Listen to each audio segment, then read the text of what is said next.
High court का दो बार आदेश फिर भी ज्वाइनिंग से इनकार, तेजगढ़ प्रिंसिपल की तानाशाही पर बवाल। मध्य प्रदेश हाई कोर्ट का फैसला, जज साहब का मोहर लगा आदेश हाथ में फिर भी प्राचार्य की अनदेखी।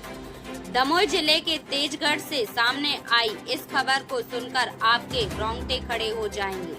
सवाल एक दो शिक्षकों की रोजी रोटी का नहीं, सवाल यह है कि क्या अब स्कूल का प्रिंसिपल हाई कोर्ट से भी बड़ा हो गया है।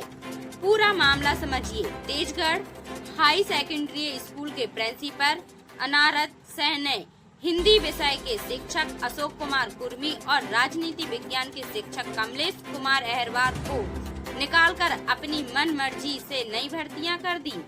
जब कलेक्टर और शिक्षा विभाग ने सुनवाई नहीं की तो दोनों पीड़ित शिक्षक जबलपुर हाई कोर्ट पहुँचे। हाई कोर्ट ने फैसला शिक्षकों के हक में दिया। बात यहीं खत्म नहीं हुई। विरोधी पक्ष ने फैसले को चुनौती देते हुए याचिका लगाई।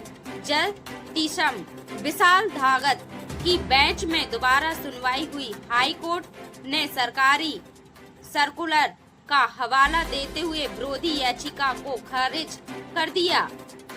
कोर्ट ने अपने लिखित आदेश में साफ साफ निर्देश दिया, जिनके स्कोर कार्ड में ज्यादा अंक हैं, अशोक कुर्मी और कमलेश अहरवार को तेजगढ़ स्कूल में तत्काल ज्वाइनिंग दी जाए। लेकिन असली घपला इसके बाद हुआ। दो बार हाई कोर्ट से जीतने के बाद जब शिक्षक कोर्ट का ऑर्डर लेकर स्कूल पहुंचे तो प्रिंसिपल अनरत सह ने आदेश मानने से साफ इनकार कर दिया। महीनों बीत गए लेकिन शिक्षकों को ज्वाइनिंग नहीं दी गई। क्या तेजगढ़ का प्रिंसिपल खुद को देश के संविधान और कानून से ऊपर समझता है? क्या यह सीधे सीधे कोर्ट की अवमानना नहीं है? दो पात्र शिक्षक आज भी न्याय की उम्मीद में कोर्ट का कागज हाथ में लिए भटक रहे हैं। शिक्षा विभाग और जिला प्रशासन आखिर ऐसे प्रिंसिपल पर कार्रवाई कब करेगा? क्या हाई कोर्ट का आदेश न मानना सही है? अपनी राय नीचे कमेंट बॉक्स में तुरंत लिखें। इस वीडियो को इतना शेयर करें कि यह आवाज भोपाल में बैठे शिक्षा मंत्री और हाई कोर्ट के जजों तक पहुंचे। न्याय की इस जंग में वीडियो को लाइक और शेयर करना ना भूले। दमोह से अशोक अहरवार की खबर। हाँ जी, बताएंगे कलेक्टेड आए हैं, आप क्या समस्या है? कलेक्टेड में इस संबंध में आया हूँ सर कि मेरे शासकीय उच्चतर माध्यमिक विद्यालय तेजगढ़ में प्राचार्य द्वारा षड्यंत्र एक गलत अभिवेदन जिसमें हिंदी साहित्य पर एक से साबिर खान और राजनीति विज्ञान से धर्मेंद्र रोहित, ठीक है। इसकी शिकायत मेरे द्वारा जन सुनवाई के माध्यम से की गई, जिसमें प्राचार्य की ड्यूटी को गलत पाया गया और गलत पाए जाने पर मैंने जो आदेश जारी हुआ था जिला शिक्षा अधिकारी महोदय का, जिला शिक्षा अधिकारी महोदय का आदेश लेकर के और तमाम दस्तावेज जो मेरे गोपनीय दस्तावेज थे, उन गोपनीय दस्तावेजों को प्राचार्य द्वारा संबंधितों को उपलब्ध करा के हम दोनों के आदेशों के प्रति इख्तियार प्राप्त करवा दी, ठीक है। इसका साक्ष्य मेरे पास है।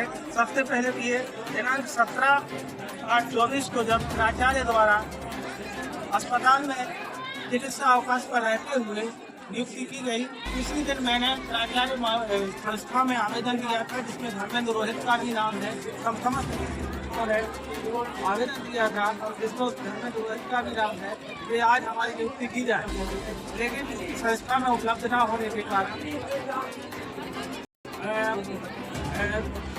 ये कहा गया कि आज प्राचार्य महोदय संस्था में नहीं है, ठीक है। और जैसे ही 18 तारीख को हम लोग विद्यालय गए तो कहा गया कि नियुक्तियाँ तो हो गई, ठीक है। जबकि प्राचार्य महोदय चिकित्सा अवकाश पर दमोह चिकित्सालय में सर्वदंश के कारण अपना इलाज करा रहे। किसने कर दी ये नियुक्तियाँ? अनरत सिंह जी ने। ये कौन है वहाँ की? प्राचार्य, प्रभारी प्राचार्य, ठीक है। और अपनी नियुक्ति को साझा बताने के लिए, सही बताने के लिए जिला शिक्षा अधिकारी महोदय के आदेश को पेस्टे लाने के लिए उन्होंने हमारे समस्त दस्तावेज जो हैं वो उन लोगों को उपलब्ध कराए और जिसमें स्पीकिंग आदेश कोर्ट से क्या आदेश आया आपका? तो पूरा बता रहे हैं, मैं पूरा बताने का प्रयास। ये स्पीकिंग आदेश और ये स्कोर कार्ड जो केवल मुझे प्राप्त हो सकता है और आज के दिनांक में मुझे भी प्राप्त नहीं हो सकता है, जिसको केवल कार्यालय में देकर के उसकी आदत प्राप्त हो। गोपनीय चीज उन्होंने पब्लिश की। और उसके बाद जब 4/1/26 को माननीय न्यायालय द्वारा उनकी याचिका को खारिज कर दिया गया, तब भी प्राचार्य महोदय द्वारा कोई प्रतिक्रिया नहीं दी गई और ना ही हम लोग इसके बारे में कोई विचार किया गया। उसके बाद इन्होंने और उनको उकसा करके, गलत लोगों को उकसा करके डबल बेंच में पिटीशन दायर करवा दी 666 और 665 के खिलाफ। तो अब वह याचिका भी खारिज हो चुकी है और दिनांक 29/7/26 को जिला शिक्षा अधिकारी महोदय द्वारा तत्काल कार्रवाई करने का आदेश दिया गया था। इसका भी पालन आज दिनांक तक प्राचार्य द्वारा नहीं किया जा रहा है या नहीं किया गया है। कोर्ट के आदेश की अवहेलना हो रही। यदि आपको आदेश मिला था कोर्ट से, आपको आपके पक्ष में आया है निर्णय, तो डीओ साहब का क्या कहना है और कलेक्टर साहब का इसमें? डीओ साहब कलेक्टर साहब का कहना है कि कार्रवाई कर रहे हैं, देख रहे हैं, व्यवस्थाएं ऐसी है कि होटल के नाम समस्याएं बता रहे हैं। ऐसी समस्याओं में पहले भी तो समस्या रही होगी, गलत नियुक्ति थी जब समस्या नहीं थी, आज सही नियुक्ति करने की बात आ रही है कोर्ट के आदेश। समस्याएं आने लगी। अब आप क्या चाहते हैं? हम ये चाहते हैं कि हमारी नियुक्ति की जाए और साथ ही प्राचार्य के ऊपर वैधानिक कार्रवाई की जाए, और अगर ऐसा काम नहीं होता है तो हमने कलेक्टर साहब के माध्यम से जिला शिक्षा अधिकारी महोदय के माध्यम से माननीय शिक्षा मंत्री को, माननीय मुख्यमंत्री को आवेदन किया है, ज्ञापन प्रस्तुत किया है। अगर 3 दिन के अंदर हमारी मांग पूरी नहीं हुई, प्राचार्य के ऊपर कार्रवाई नहीं हुई और हमें नियुक्ति नहीं दी गई, तो हम इसी कलेक्ट्रेट परिसर के अंदर, ठीक है, अपना आत्मदाह करेंगे। अन्यथा मुझे हम लोगों को न्याय दिलाया जाए और हाई कोर्ट के आदेश का सख्ती से सख्ती पालन करवाया जाए।